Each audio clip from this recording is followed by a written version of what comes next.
All right. So let's talk about mastering time.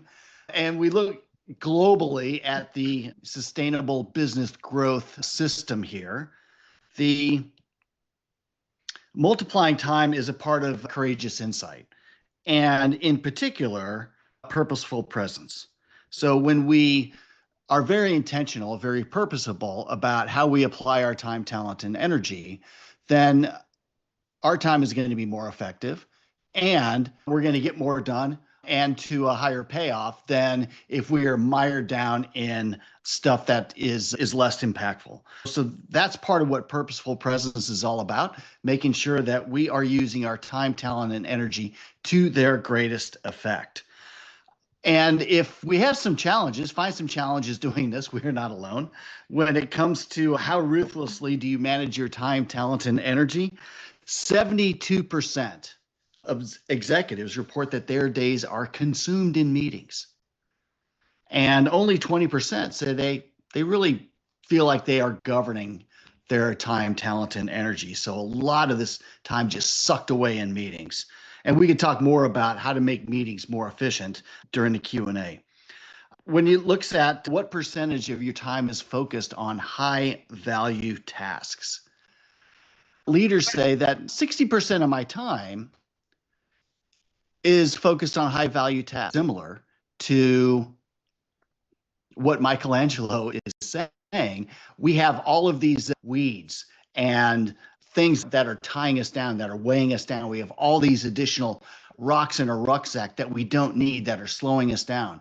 And so the Michelangelo principle is the only way you're going to multiply your time is when you start with taking away those things that are preventing you from maximizing your time, talent, and energy.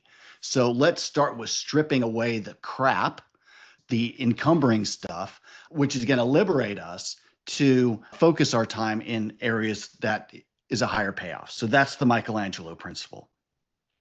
One of the best ways to do that, we discussed this a little bit last time, is the Eisenhower Matrix. So Dwight Eisenhower, of course, our 34th president and the leader of Supreme Allied Commander in Europe during World War II, used to manage his tasks, used to triage his tasks in the following way. So he said that some tasks are important. So important things that he must do. Dealing with Roosevelt and Churchill were things that only he could do. So those would be important.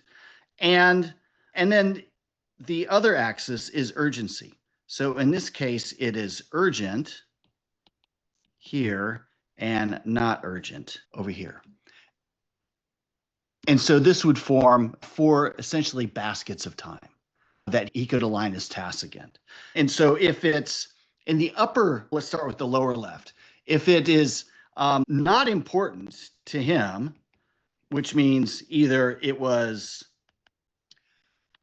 a low value task like social media, which they didn't have back then, of course, or it was something that somebody else could reasonably do, and it was urgent, then Eisenhower said that this is a great place to delegate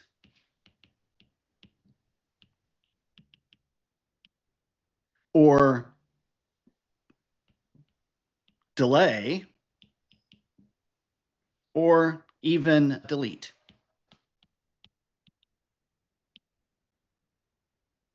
So one way to get it off your plate is to take those things that are in the lower left and the lower right off your plate. So the lower right is not important, not urgent. So this is where you just reverse the order. So your first thought is, can I delete it? Second is, can I delay it? And if I have to do it, let's delegate it, because I don't need to do it myself. Somebody else can do it reasonably well. The upper left is the important and urgent, and this is what Eisenhower said is do it. If your house is on fire, you must put it out. And so that was if Patton was having a meltdown, Or if Roosevelt or Churchill was banging on his door, that's the house on fire. That is, I have to do this. Only I can do it. It's urgent. It's a must do. Now, the highest payoff part of this for Eisenhower was always the upper right. And in the upper right, you have, it's important, but it's not urgent. So, yeah, I mean, there are few enough of us here. So give me some examples from your point of view of important but not urgent tasks.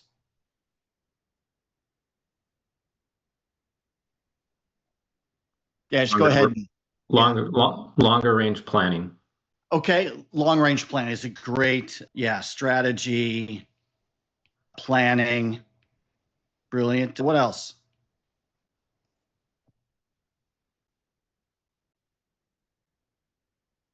What else do you see in the important but not urgent? Employee development.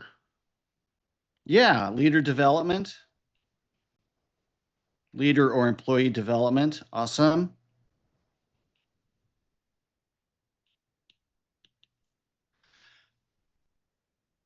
Establishing your culture, setting your values. All of these sorts of things are examples of personal development. Coming to something like this is not urgent, but it's important. And Eisenhower said, for all of these tasks, you need to schedule it.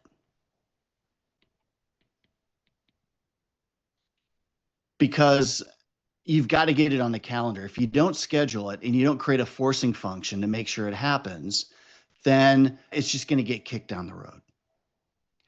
And if the upper left is like firefighting, the upper right, Eisenhower would say, is like fire prevention.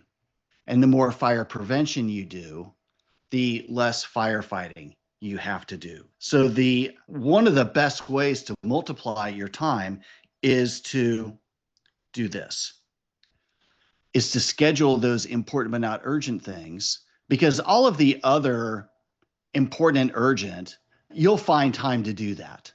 But if you're not intentional about the upper right, then you're not going to find time to do it. And you're just going to see it just keeps getting kicked down the road. Now, for the Michelangelo Principle, all of this stuff down here that somebody else can reasonably do or really doesn't need to get done is the low-hanging fruit. And in fact, this is the 40% that tends to consume most of our time, and it's stuff that we really don't even have to do. And that is the Michelangelo Principle in action. Michelangelo and Eisenhower joining forces here to help us multiply our time. So I want to pause there for any sort of questions or comments on this, because this is the most vital part of multiplying our time. Yeah, I find the delegate section is the toughest, because sometimes I say, well, it'll take me longer to delegate this than it will for me to do the task, but then they keep piling up. So I end up in that 40% quicksand and I can't get out, because I'm just like, it's going to take me longer to delegate this. I'm just going to do it. Then the next task comes in and it should be delegated, but I'm just going to do it. It's going to take me longer. And yeah, I get stuck. So getting out of this 40% is huge. Yeah, I love the term that you used, quicksand, because that's exactly what it is. And it's because we got so much on the plate, we're like, I can do this faster than I can explain it to somebody. And so we do that, and then we just keep putting more rocks in our rucksack, and we keep getting weighed down more and more. So as you suggest, the right move is to bite the bullet, take time to delegate it, explain it. I'll include a link to our delegation masterclass from last time.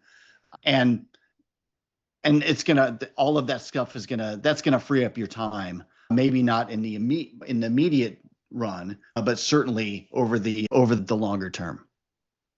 But Chris, the challenge I see with Yes, this sir. is that oftentimes something that's in my upper left-hand corner that I need somebody else cross-functionally to help with finds its way into their bottom left corner.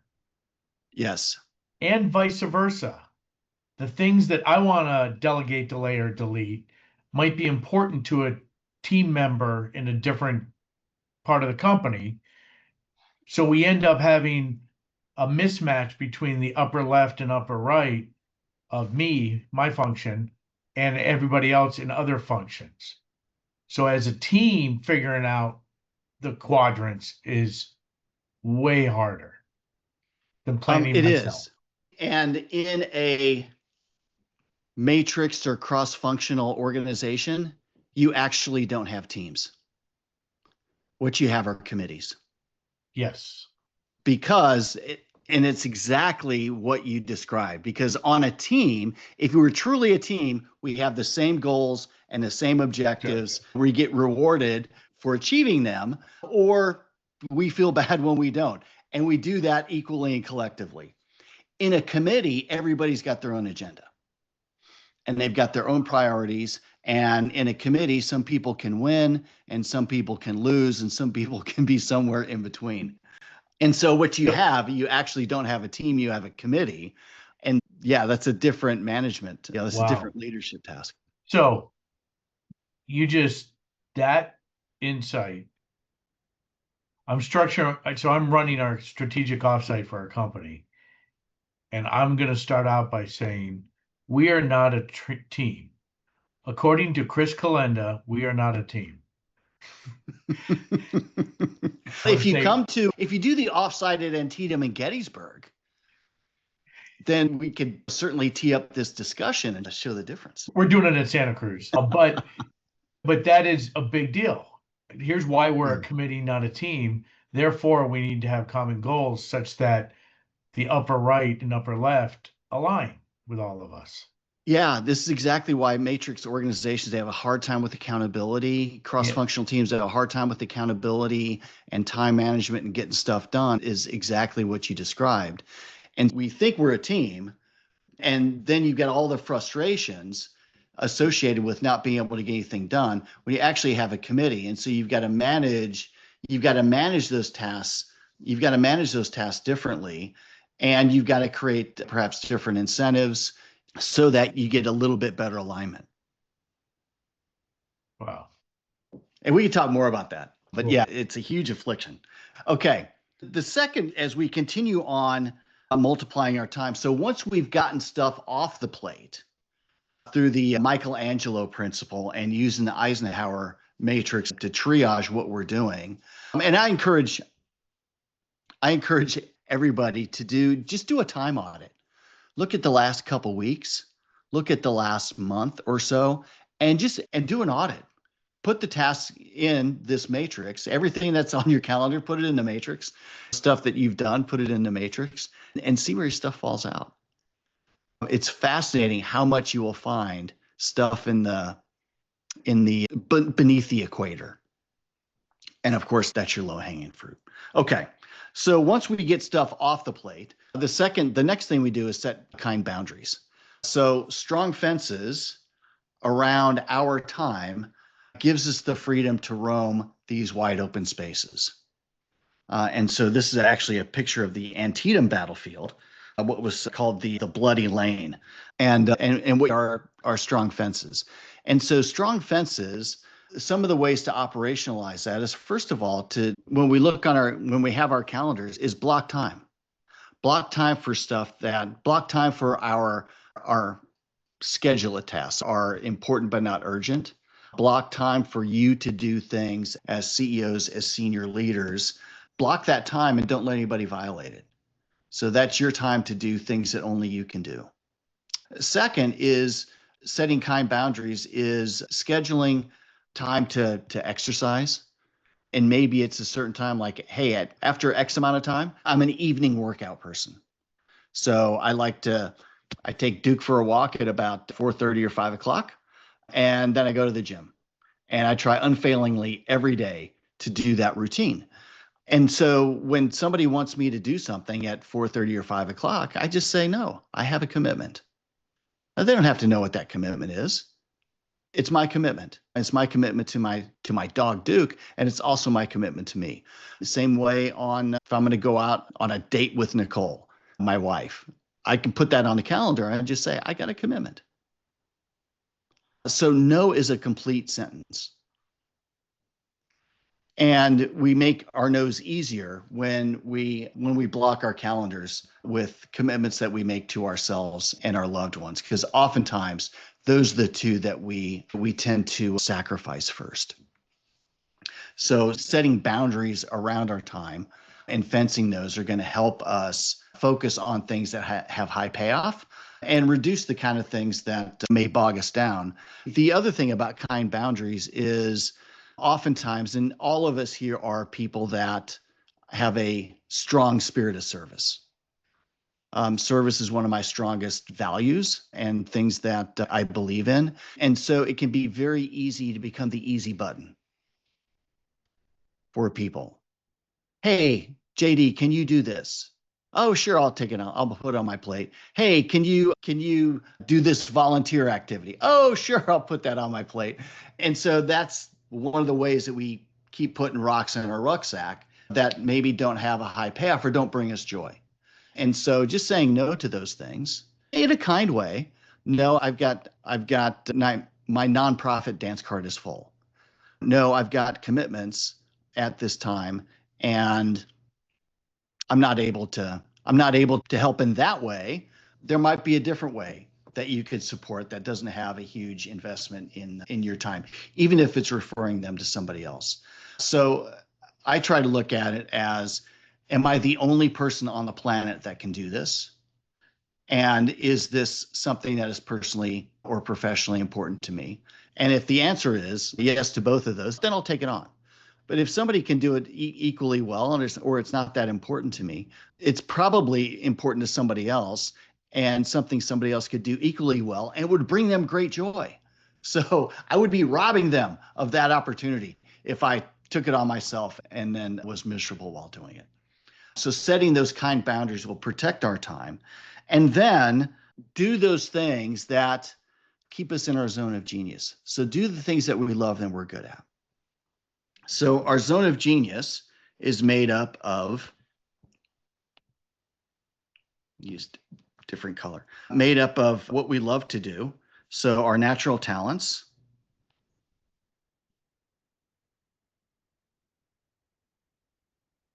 If it's a natural talent, it means you love it. Something you just simply love doing. And then skills. Skills is something that you're good at.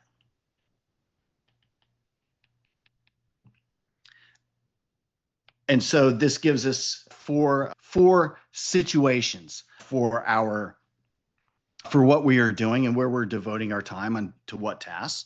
So if we're starting in the lower left, if we hate it and we're bad at it, that I call the dropout zone. I don't know if you all have found yourself in the situation where I'm in a role that I hate and I'm not very good at. Steve Jobs dropped out of college, and so did Bill Gates. That was lower left stuff for them. And I'm sure people said, you'll never amount to anything. And then, who's got the last laugh? So they got themselves out of a situation that they hated and were not very good at. In the lower right, you've got good at it, but hate it. So this is your burnout zone. And a lot of those tasks that consume us, a lot of the tasks in that 40% are right here. We're good at it. It's just what Paul mentioned. I'm good at it. I know how to do it. Maybe it sucks the life out of me. I hate it, but I keep doing it. And because I hate it, it actually burns more energy for me and I get wiped out faster. And so that's your burnout zone. In your upper left is, I love it. I'm not yet good at it. So this would be your cultivate zone.